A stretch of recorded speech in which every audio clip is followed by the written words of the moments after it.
And welcome back to the Golf Intervention Podcast. We're glad you're tuning in with us this evening. I'm here in Richmond, Virginia, waiting on the impending snow and ice storm. Snowmageddon, as they call it. Don't they name storms? I was thinking this on my way home. I thought they named storms, but I haven't heard a name for this storm yet. We need to come up with a name for this storm. Snowmageddon is not it. That's not it. No, it's got to have a name, right? Like a legit name. Yeah, they usually name them.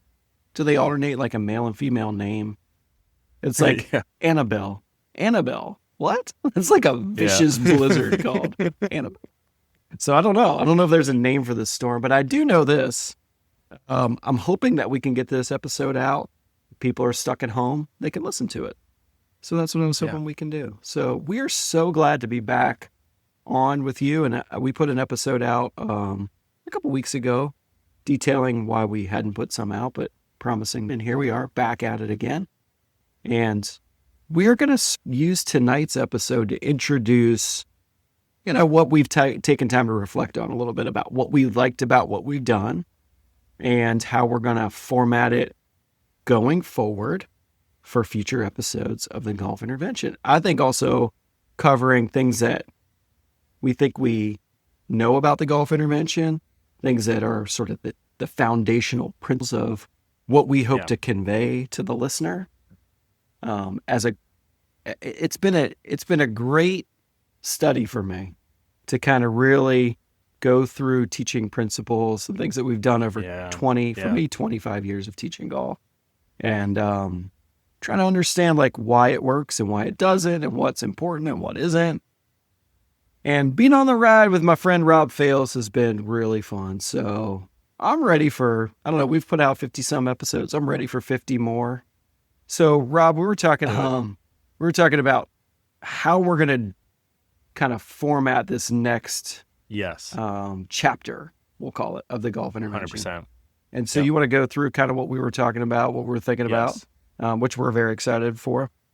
Yeah. So we have absolutely listened to our listeners, you all, and what you all have enjoyed the most about the way that we've done it in the past. So we are going to be bringing back episode series. All right. This is one of the big things that you all really enjoy is like, okay, we're going to do a short game series, a long game series, have it be a focused topic that we really delve into deeply over the course of 3 to 4 episodes. So we're starting with basically like 4 episode series is going to be the starting point. Some might be 5, some might be 3.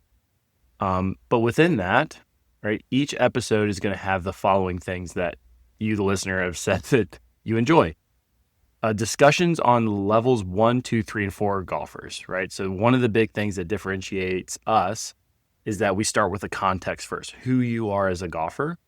Are you a level 1 golfer shooting higher than 88 on average? Are you a level 2 golfer shooting between 88 and 76 on average? Are you a level 3 golfer, basically like 76 down to like 72?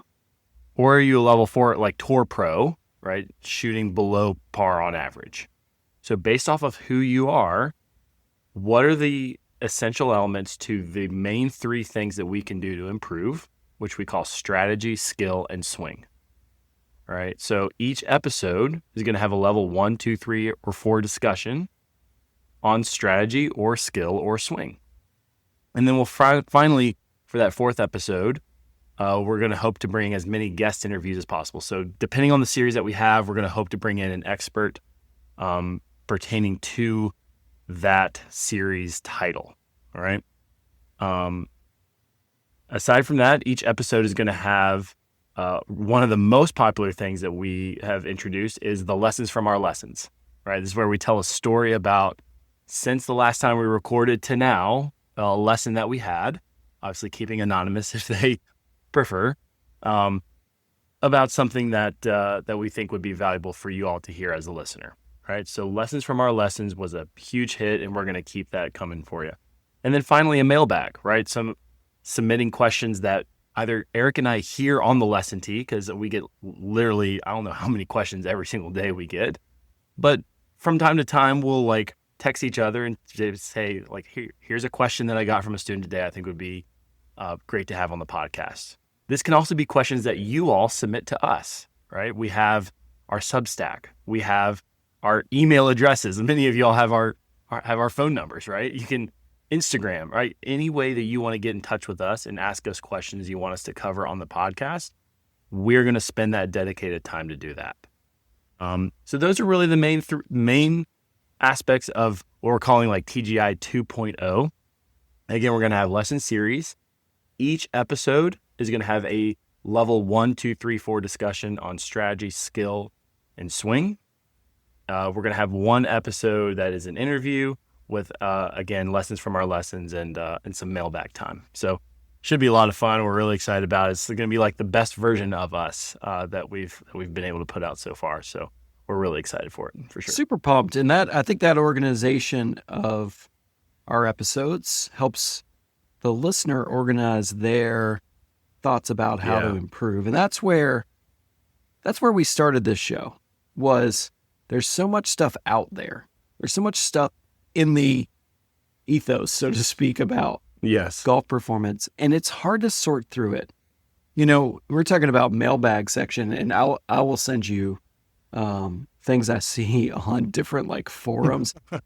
It's wild. And so I think that, you know, someone will ask a question in a forum online about like, should I play a 12-degree driver? ?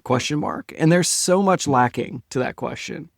Yeah. Right. And so then some of the answers that come back are, I mean, they're just wild. Right. And so what we're trying to do is help make a clear and concise way to sift through what really matters. And one of the big things that I think that we do on this show is you sort it out. You mentioned it, and this is a bigger thing and so I want to kind of highlight it, which is there's 3 things we discuss which can improve your golf game, right? Strategy, skill, and swing. Now, I would contend that they're listed in probably the order of most effectiveness and least invasiveness in that order. Correct. And I would say also that pretty much everything you see and read on the interwebs is all about the golf swing. And so it takes out skill, because I just don't think people understand skill very well. They don't. Even people that teach golf don't understand. So this is one of the things that as I mentor younger pros, which I do as part of my job just at the country club plus with other local pros in the area or in the Middle Atlantic, is like trying to convey that conversation. Like, you know, you can't see everything in golf through the lens of swing. It just can't work that way. And you have to be able to understand skill. You have to be able to understand strategy. You have to be able to communicate it. And I think on our show, we work really, really hard to do that. Now, what I would say is don't misinterpret that for us saying swing doesn't matter, because swing absolutely 100% matters. And I teach swing and Rob teaches swing every single day, right? But there's also way more to developing your game than just sort of what you call the geometry of the swing, right? And although that is very important. So this is not just, you know, swing your swing, and then if you just, you know, if you're happy, you'll shoot better scores, or, you know, if you pick conservative targets for strategy, you'll be the best version of yourself. Like, all of it matters. And that's what we're trying to convey with the show. That's why we put it out. One of the things I'm most proud of too, which I want to bring up just for a second, is I was looking at the year-end podcasting charts, like worldwide charts. And we're still, at the Golf Intervention, our little lowly independent, we're still in the top 10% of most listened to podcasts in the world out of like 3 billion. That's wild.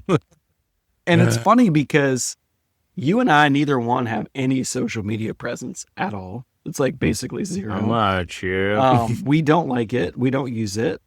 We're not on YouTube, really. I mean, very little. Maybe we will get into that a little bit more. But what we've tried to do is we've been talking about that. Yeah. I think that putting out just really, really solid, helpful, non-flashy, non-clickbaity information is what we're about. And that's all we're trying to do. And as you can tell from listening, if you've been through the catalog, that's all we do. We barely don't promote it. And so you as the listener, we just thank you for tuning in. And if you share this with your friends or share it on your social media, like, hey, y'all should check this out if you play golf, that's really helpful. But at the end of the day, we don't even do it for that. Like, we don't make money off this. No. We're like just a couple of, we lose money on it. We're just no, we're definitely not in the black. We're just a couple of guys like having a good time, but also wanting to, like we're up late tonight after the kids are in bed doing a show because we think that we're helping. So this is what we're doing. Yeah. So going back to strategy, skill, and swing. Yeah. In that order of probably least invasive, maybe most easily, definitely importantly effective for your game. How do you feel like your students have absorbed that this past year? And what have you seen as far as like, is there any moments where you're like, man, they're really getting that, or this person's really getting that?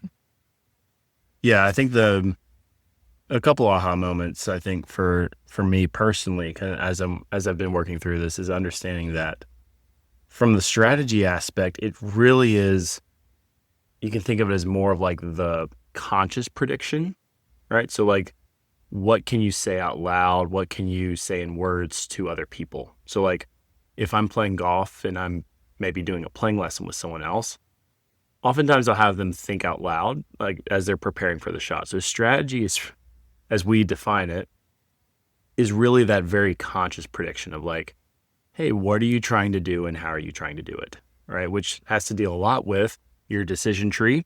So like your priorities for this given shot, as well as your shot process in terms of how you're predicting the lie, the slope, and the wind are going to influence the golf ball, right? Because as you're going through that, you can make a balance sheet, if you will. Like, hey, here's the real yardage. All right, well, I'm going to be downhill, so it's going to subtract. And then, oh, well, I'm into the wind. Now I'm going to add. So like you're playing this prediction game of like, how is the environment going to influence my golf ball?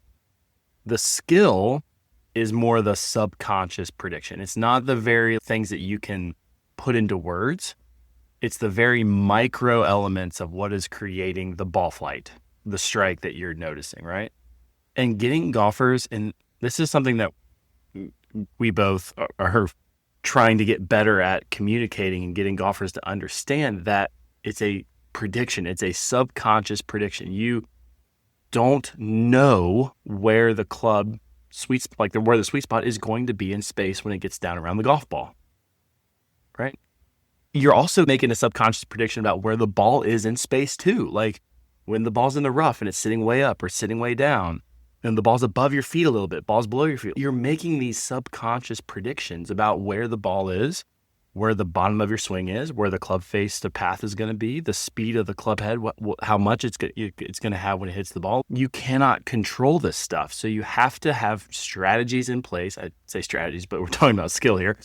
You have to have processes in place that intentionally build and improve your prediction, that subconscious prediction process, right? So understanding that, I think, is just so huge, because when I'm talking about like the aha moment, it's when golfers can say, all right, I produced the skill that I wanted.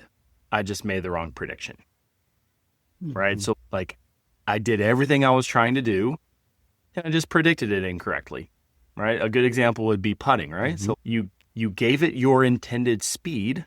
You did exactly what you're trying to do from a skill standpoint, but then the golf ball rolls way too far, way too short. And that's different. That's way different than not producing your intended speed. Right. So the first question is, did you produce your intended speed? And if so, then you can take a look at the outcomes. Right. And so it's such a game of awareness and such a game of, I guess, just a lot of like experience really to be able to decipher between the two. Like when was it really a prediction error versus when was it just an execution error? You didn't produce what you were trying to do, right? I think distinguishing between those, I think is so huge when it comes to skill. And then swing, right? Detaching the outcome and what the ball's doing from your swing and really kind of putting the swing in its place. Like, what are the elements of the swing that are super critical? Number one, is it hurting your body? Is it allowing you to play? Number one. Number 2 is it efficient? Meaning, are you getting a lot of bang for your buck? Number 3 is it effective in the sense that it's allowing you to be skillful? And this is why when we do a lot of the skill training that we're going to talk about, we're basically treating this like if you haven't listened to our podcast before, as we kind of move into this new phase, this is kind of some of the underlying information you need to know. Because as we start to do this skill training, a lot of it being differential training of like, hey, can you explore the ranges of these skills? Well, what that's also doing is that's giving you a really good sense of, is your swing in the ballpark from a geometry standpoint or not, right? Because I can guarantee, like, if you can access the heel and the toe with relatively similar ease, if you can access the bottom of the face, top of the face, if you can access face closed to the path, face open to path, and if you can produce your intended speed, it's like, okay, like your swing is in the ballpark. You're allowing yourself, you're getting from your swing from a geometry standpoint what you need to get from it. Right. If we change geometry in terms of a golf swing, it's going to be to bias the skills differently, not to create a specific skill, just to bias the skills differently. Right. Right. And that's where, Eric, you're nodding your head, right? So you could probably think of times where golfers made a swing that would bias the skill in the way that you and I want them to, but it didn't mean like all of the skills lined up for that particular shot. And then like the ball doesn't do what they want. And the golfer thinks like, oh, that was all, everything there was terrible. Like, hold on. No, like you made the swing that you wanted, but one of these skills was a little bit out of place. All right. So there's a reason why we say there is strategy, there is skill, and then there is swing. Because while they do play off of one another and they do relate to each other, for sure, I don't know how many swing issues are created by poor strategy. Probably a ton. Right? Yeah. So they do play off of each other, but from a golfer standpoint, in terms of your training them, you probably need to be keeping them separate. Yeah.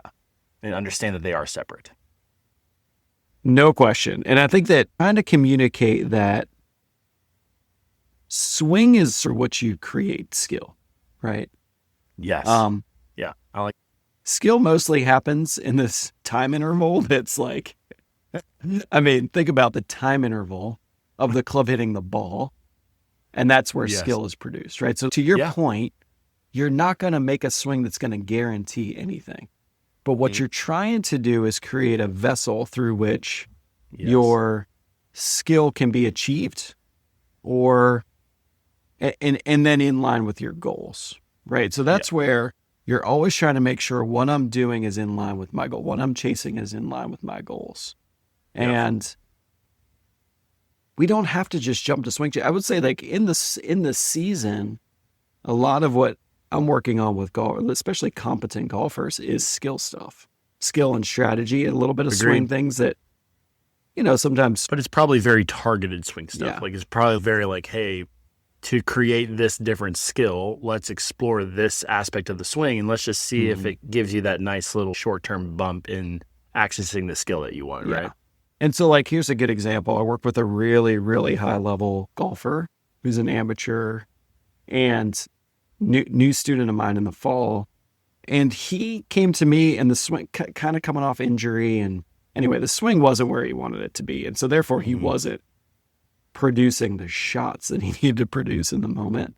And so I'm like, okay, so he asked me to look at his equipment first, but that was part of the story. But also the biggest part of the story was actually like, can you, with the swing that you're making, produce the shots that you need to produce with the skill, through the skill?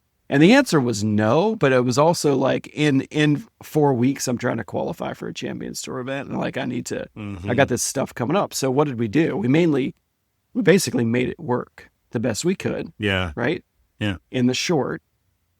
And then in the long, with bigger goals in mind, we had to go for swing change because to produce speed and to produce club face delivery, I should say, not control. I hate club face control as a terminology. I hate the word control. Yeah. My goal is to never say control unless if I can help it. Especially when it comes to the club face, because brother, you ain't controlling that ever. You ain't controlling jack. No, ain't no controls there, brother. But what you can do is, deliver and predict as best you can in some type of manner, right? And he needed that, right? Like, it was something that, like, he knew it, I knew it, very, very growth minded, very whatever. Yeah. And so through swing change, he's gained a bunch of ball speed, bunch of distance, bunch of club face, delivery stuff that's improved. Can hit the ball both ways now, right? So, like, all the stuff that you were just talking about, like, so he has access to changing trajectories, to more speed, to higher launch, to lower launch, to curving the ball both ways. When we went and I was like, we've got to hit a medium draw on every shot. Like, that's what we have. That's what we can predict. That's what we're playing for now. And then we're gonna work on it from there.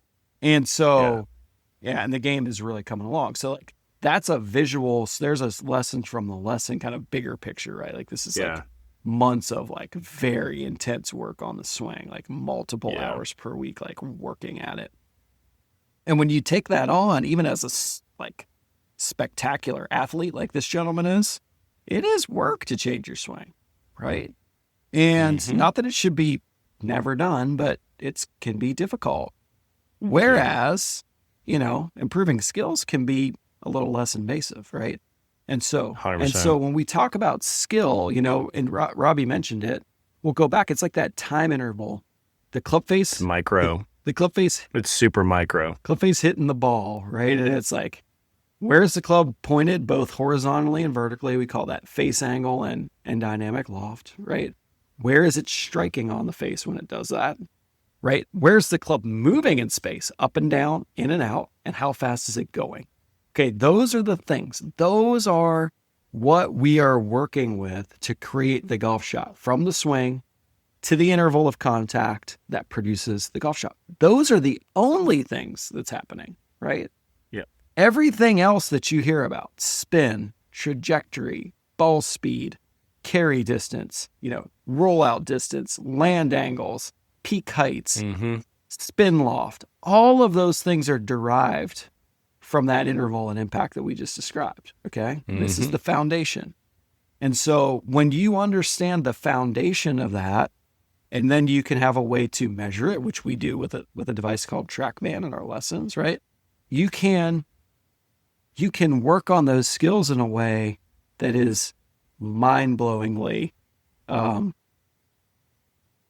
impactful, I should say, right? Like, in a way that you're just like, oh my gosh. Now, I'm old enough to tell you that I taught golf for a long time when we had no access to that, right? So pretty much everything was seen through the lens of swing, right? Like, because we didn't have the tools.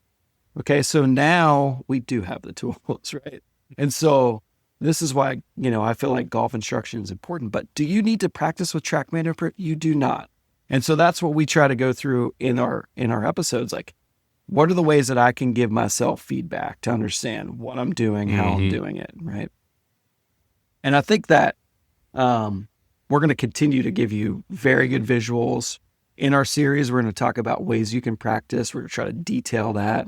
Which I think we've done in the past, but really be effective there.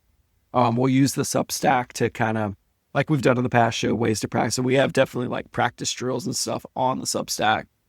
And I think that that's just the whole encompassing sort of framework of what we talk about, right? And I'm excited because I think those teachers that I know, that I communicate with, a lot of them are understanding that and teaching that way, and it's exciting, right? So it leaves a lot of room for individuality in the swing, what you might call idiosyncrasy, what I call, like, building a swing from in to out rather than out to in, right? I like that. Where we're not unduly influencing every single minute position of the swing, because it may not be comfortable for the student, might not make sense to the student. And so those are the things that I think for the listener, that's what we can take away. One thing I was thinking about, like, it's a lot of it is protecting the student from our own, like, preferences and biases, like, because everyone enjoys seeing different stuff, right? But it's like, what we do is we make it so that's not the priority for like there's so many. And again, like this podcast is not meant and designed to like rag on golf instruction, because we believe in it wholeheartedly. Like you, the listener, like are going to benefit from lessons. But what we do is we try to push the industry. We try to push golf instruction in the desired direction, like in a direction that we believe is going to get the masses of golfers better. There's just been so much golf instruction that has prioritized the instructor's preferences and what they're looking at over this is what this person, this individual needs to reach their goals right here in front of you. Like in like the fact-based evidence of like, what is the club doing relative to the golf ball? Yep. Let's prioritize what it's doing relative to what they would like it to do. And then like the swing stuff can be developed through their pursuing that task. Obviously that's kind of how I like to see it. That's how I think it should be. I think you do too. And that's what we're going to keep pushing for. No doubt about it. And I think that the days of, I want to play better golf, go take a lesson. Okay, here's checkpoint 1, checkpoint 2. Hopefully those are going by the wayside. Yes. Starting with swing, revamping. You have to be in this position, doing this thing, because it's just not. I think that when we create this framework of development, which is what I call, this is the terminology that I use. Yeah. I shared it with my interns, and I'm going to be doing it with we just hired 3 new pros at CCV, all straight out of college, basically. So it's fun. Like they're ready to go. And so when we do the education, I clue them into the framework, right? Like just what we're talking about. Yep. A little bit bigger. It's like a 30 slide document, to be honest. And we don't do it all at once. We kind of go through it. And what I say is, when you have a person come to see you, if you're understanding this the right way, they drop into your world. You figure out who they are and why they're there and what they want to do. And you should drop into the framework somewhere. There's no starting point, right? It's in there somewhere. And you get better at figuring out where that is. And then you figure out what it takes to allow them to make one step forward, essentially. Yeah. And when you keep taking one step forward on that journey, you just keep getting better and better. Yeah. Confidence improves and things get better. So it could be strategy, it could be skill, it could be swing, right? Or some combination. Like you said, they're not wholly separate from one another, but kind of. Yeah. And so you drop them in, you communicate really well, and you say, ma'am, I think we need to work on this today. Here's where I think you are.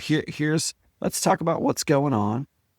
And then hopefully they gain an understanding and they take that one step. They know how to practice it. Yeah. They can practice effectively with that growth mindset and figure out how to take that one step in the next direction.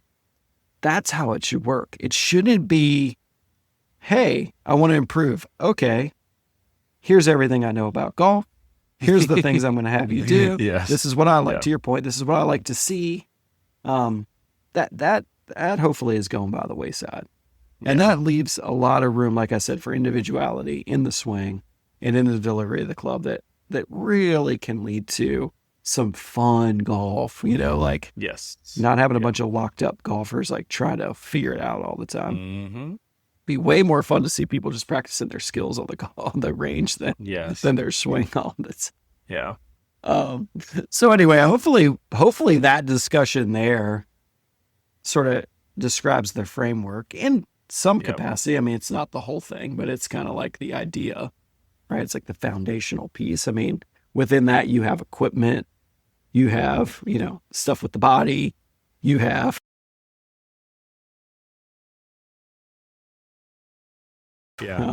attentional focus. I'm close to putting equipment in the strategy bin. I think that makes the most sense to me. In terms of like where it is. It's interesting you say that. I was actually thinking about this week. Like, where does equipment fit in that story?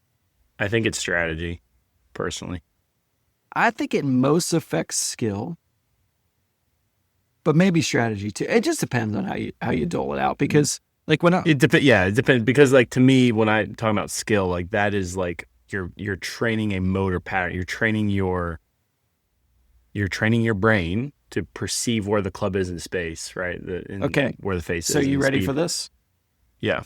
True or false? I can change someone's shaft and affect where the ball hits on the face. True. I could change someone's shaft and affect, or change someone's club head orientation, or length of club, or lie angle, or center of mass of a club, or loft, and change things like face opener close, dynamic loft, without touching the swing, right? Yeah. So that's why I was kind of thinking it really fits into, for me, it's like, am I impact? It really goes back to, am I impacting the ball and making it do the thing in that moment? You know, you see what I'm saying? Yeah. That's where the influence. So I could take, so basically, like I was fitting somebody the other day and he didn't change his swing at all. We didn't talk about his swing. He wasn't there to change his swing. He's an avid golfer, 8 handicap, whatever. Plays 4 days a week. Comes in for a club fitting, and he's got like a 11.5 driver. And so he makes like, and it's not brand new, 5-6 years old. I can't remember what brand it was. So he makes like 5 or 6. So he hit it dead straight, like right off the middle of the face, dead straight. 3,200 spin, launching at like 18 degrees. So I'm like, we're going to drop the loft down a little bit, right? On your club. And he gained 20 yards carry distance. I think we took it down to 2, right? Gained 20 yards carry distance. So his skill of, it changed. Ball speed went up, and so I would say, anyway, that's kind of how I see it. I think but to your point, I can see it from like my dumb brain's thinking like, okay, like a part of strategy is like club selection. Like, like you're literally pulling the club out of the bag. So like, what club are you pulling out of the bag? Like that's what you're changing. So like that's why we're a good partnership, because I club fit so much, and you like you do a lot of that coaching, like with. So it's interesting. Like I see fitting as that influence, right? Where you're seeing. No, I see your point too, because in that context, you're taking a delivered skill. Here's a different club. You're getting a different delivered skill. So like, I totally get it. Yeah. So we do talk about equipment. We talk about things like mindset, which definitely I would say falls under strategy. Yes, that's strategy. For sure. We talk about the body stuff, which I would say probably falls under swing mostly. And you said, are you going to injure yourself? It was interesting that you said that. If you go back to what Robbie was talking about when he was talking about the swing, what you're trying to get out of it. And you said, first of all, am I in a position to injure myself? Right. Second of all, can I do something that produces, better shots, essentially, right? Yeah. So I was having a meeting with some very young and eager trainers, right? So you get this in the world, right? They want to learn about swing. They want to be a, TPI fitness trainer, help people play better golf, which is great. Yep. And I think there's a lot of benefit to that. So when I said to them, 80% of what you should be doing with country club golfers is focus on injury prevention, they were shocked to hear that, right? Yeah. They're like, no, wait, I thought we were doing box jumps. And like, I said, think about who's going to be walking it. Like, think about who's your clientele is, right? You got gentlemen that work at desks. They travel a ton. They're getting older. They may train. A lot of our members are very healthy. They work out a lot, right? Like it's a healthy membership, but they don't train for golf. They train in a push-pull kind of way, which you can be very strong and fit doing that and injure yourself playing golf because you're not training in any rotational planes. Joints are getting weaker and all these things. Like, you should be focused on that. Whether you tell them that or not doesn't really matter, right? Like, it's hard to sell that. Come see me and I'll make sure you don't get hurt. well, that's not a selling point, right? But you could say your golf performance will improve. Yeah, by being mobile and strong in the right areas and being able to move better and having better balance and these things, they first are going to lead to less injury, and second, they're going to help your performance. So, I mean, I think that's the body stuff definitely falls under like swing performance for sure. And so we go through that too, and we'll talk about, limitations and what people can do, what they can't do, how that fits into the swing. Yeah. So I think it's going to be fun, Robbie. I'm really excited for the next chapter. Like a little downtime has rejuvenated my excitement for the golf intervention. It's fun having people like being like, Eric, new episode coming in us. And yeah, it's coming. People asking like, all right, who died? Whoa, what's happening? No, we're good. We're good. Did you and Robbie have a fight? No, we're good. We're cool. As cool as we've ever been. Did someone say that? Yeah. Are you? Oh my God. God. Y'all getting along still? Oh yeah, we're good. Okay. We're good. We cool. No, we're not divorced. We didn't get divorced. We didn't break up. No messy breakups. Everything's good. It's just, people go through stuff. So, I'm excited. So what else you want to talk about tonight? Yeah. Do you have some questions? You have some mailbag stuff? You have some forums, I will tell you like forum stuff that we can. We will definitely like fish through forums and see questions that are just. Oh man, I thought you had them like on. I thought you had them like that in front of you. I did screenshot some. I have to be honest. I could find them right now. One of the ones I saw, which was so. This just goes back. I kind of actually mentioned this just a little bit ago, but I saw one that was like, I play a 12-degree driver. Do you think I should change that or something? And people give it all these answers. Oh God. The answer is maybe. It really depends on how you launch it, right? So like, you can't go find just these random questions and have these great answers for them. Like, if you understand the process of what it takes to play better golf, then you'll know that you'll kind of see through the framework. Like, that's a contextless. Is that a word? Lacking context question. Contextless. Yeah. Lacking context for sure. Kind of question. So you have to be asking the right questions, right? And some people do and some people don't. I think people generally just are so desperate to play better. I will tell you something. They're looking for the secret. Yeah, they're looking for the secret. I will tell you something that I've been doing recently with the encouragement of my wife and children is getting back into playing my guitar some, which I hadn't done for years. Cool.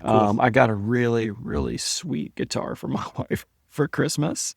Kind of like a dream. Like for people that play guitar, like it's like a dream guitar, right? Mm-hmm. And it also, for me, it's an electric guitar. It's challenging me to learn new things, right? So what do? I do what everybody does. I go on YouTube and try to figure out how to do it. And guess what?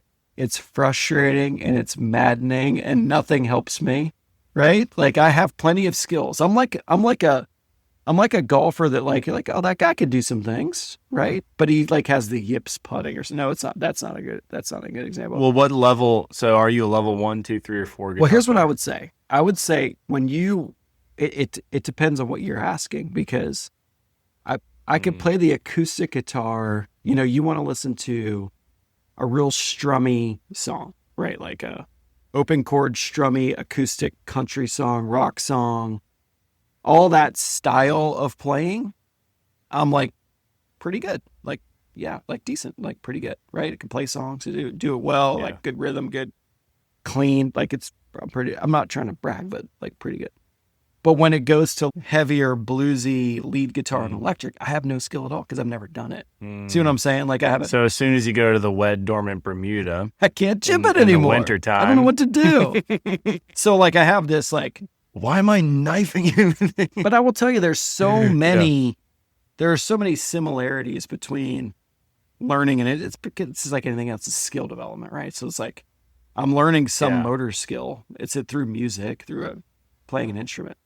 But learning. I want to play, I don't know. I want to play I'm just saying this as a ram. That's not an answer. But I want to play Stairway to Heaven. I want to play the solo in Stairway to Heaven. I want to be like Jimmy Page, right?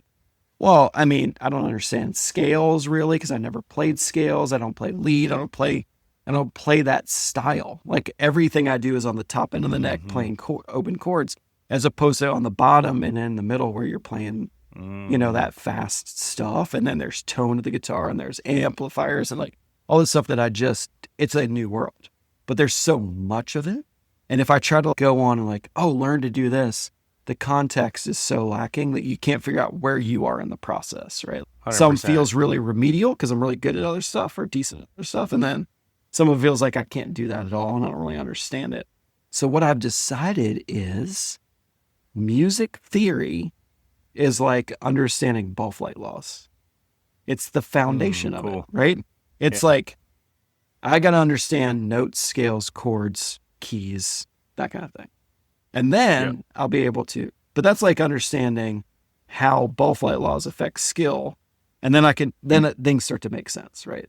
Yeah. And then also the things we talk about, like pacing your practice. And if I do it in shorter bursts more often, that's better than like sitting down for an hour once every 3 days, right? So I try to sit down for 5 or 10 minutes and do stuff and then do that a couple times a day.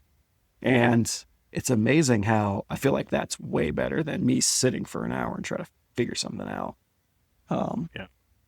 So it's very relevant, right? And so I think that for those of us that teach, there's this great quote, those who dare to teach should never cease to learn, right? And it's attributed to a few people in the world. But the point is, we don't cease to learn, right? Like we're always trying to learn something because we do teach. Like teaching and learning, like that's just what we do. But like I was telling you before, you and I speak golf performance because we're so wrapped up in it. We speak golf performance all day. We play golf. We teach it. We think about it. We watch it. And the listener to this show or the regular golfer, they're in and out of it. Their life is not golf. And that's how I am with music. I go like, I'm doing everything else, and then I drop into it, and I'm like, all right, what am I doing now? Right? And it's really hard to, like immersion would be way better. Like go to a 2-week guitar camp, put myself in it for a while. That's all I think about for a month. I take a sabbatical and spend 6 months doing it, right? But that's not how my life is. So I'm in and out of it. Brain is switched off from it. So I think about it all, and then I drop into it. And that's how golfers are. I go to work, and I'm trading stocks and I'm a lawyer and I'm doing these things and then I'm a doctor and then, I'm saving people's lives. And then I go to the country club and trying to figure out what's a weak grip? What was Eric telling me about my left hand on the club? Like, cause it's just not in top of mind. Right. So I think that if you understand the developmental framework, it really helps build like, what you be practicing, what you should be thinking about. And that's what I was talking about. It's very, very similar to anything. I'm sure fitness is like this and music and gymnastics and whatever type of skill you would want to learn for your life. Yeah. And then one thing that actually you made me realize as you were talking, like as you were discussing your guitar is like, the answer that you gave me was like, I'm a level 1 in this aspect of playing guitar. I'm a level 2 aspect in this playing guitar, and I'm maybe a level 3 in this. So when we're going through these level 1, 2, 3, 4 discussions, it's always going to start with some of the data that we have that is going to educate you on based off of where you are in your game and actually where you are in each aspect of your game, right? Are you a level 1, 2, 3, 4 driver versus your approach play versus your short game versus your putting? And so because you could be a level 2 golfer from a scoring average standpoint, but be a level 3 putter, right? But the reason why you're level 2 is because you're like entry level 1 when it comes to your driver, right? So our goal is to and something that we're going to work on is to make sure that you all have some concrete stats, some concrete ways for you to distinguish what areas of your game are your strengths, all right? And we're going to teach you which areas to prioritize in terms of like, hey, based off of where you are, this aspect of the game you probably need to prioritize that or try to get that to be a strength of your game.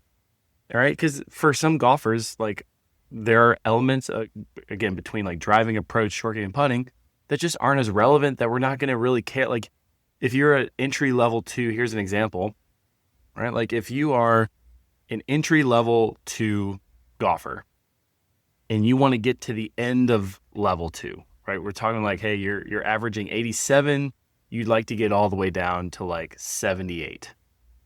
If you're currently like an entry level 2 putter, we don't really care that you get to the end of level 2 in putting. Right. Like that's not how you're probably going to get there, right? We're going to prioritize, hey, to get you to the end of level 2, let's kind of push driving, let's push approach play as much as we can to get our shots to green to where they need to be, right? Because we know based off of the stats, like your shots to green, your AKA your greens in regulation are really what's going to like get you to the end of level 2, and we're going to prioritize that while not allowing your putting and your short game to be so far down there into like level 1 to where it's a detriment.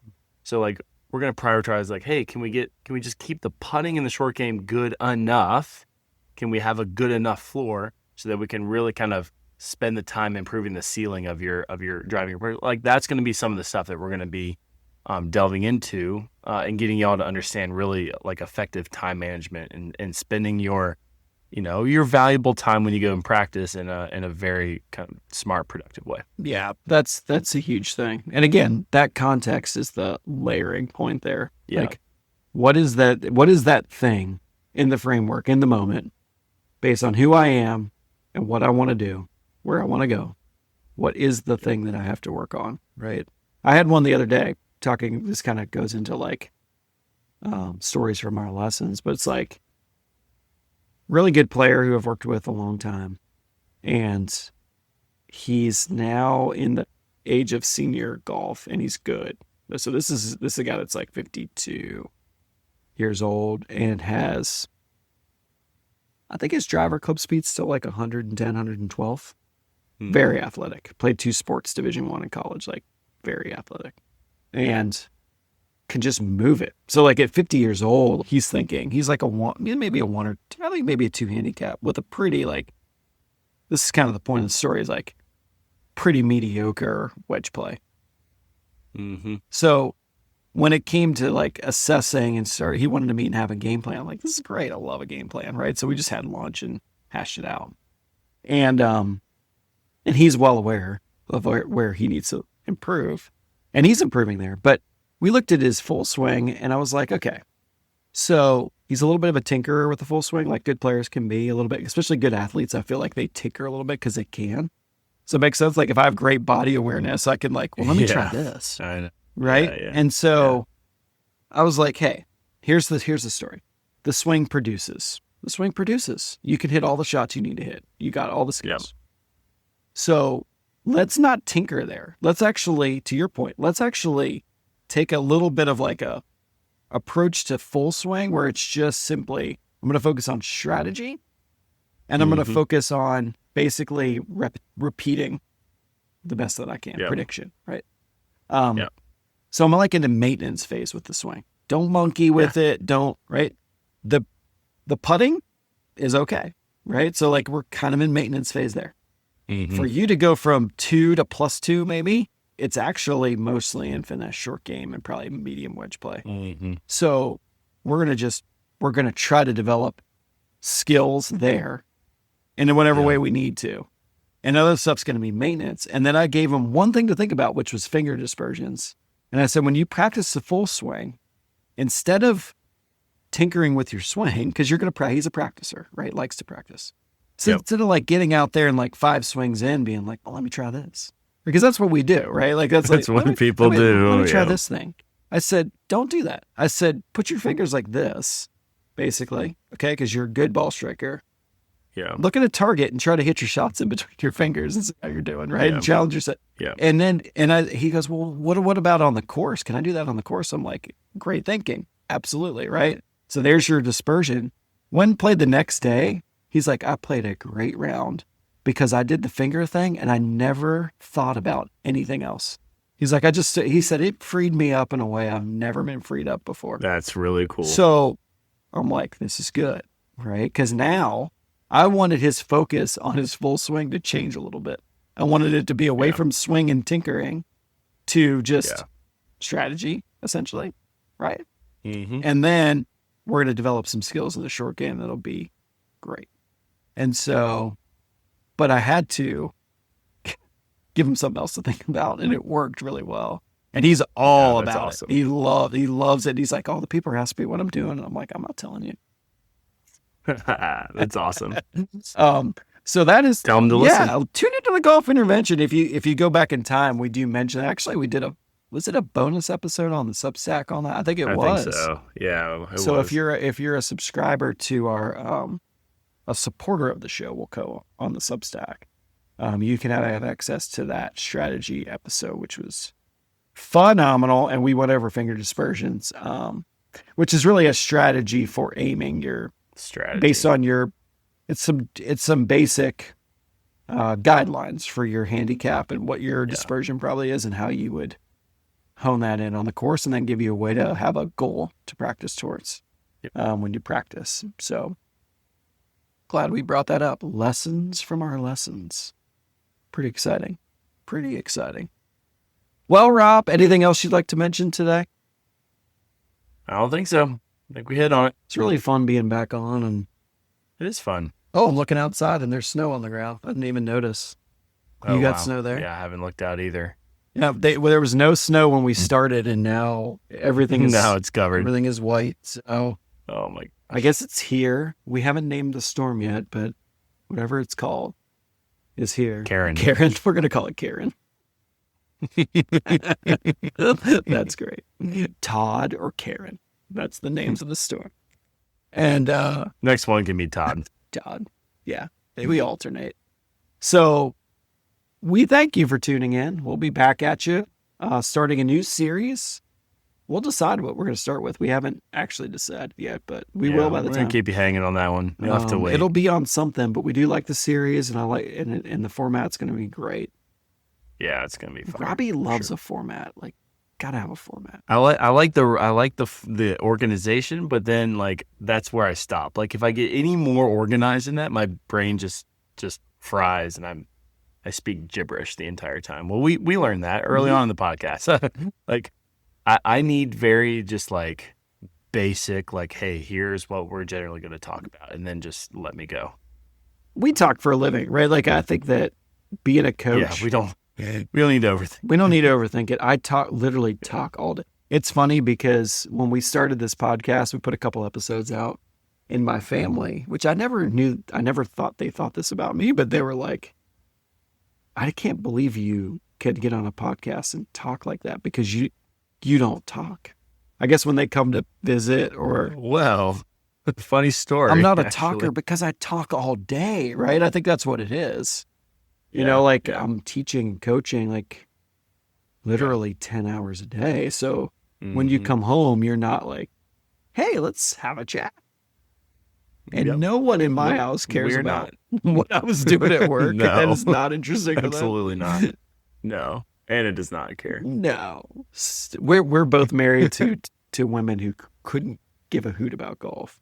Yes. And it probably works better that way. And so... yeah, I think it's funny. How did you, like, I can't picture you talking like that because you don't talk. I'm like, no, I talk all the time.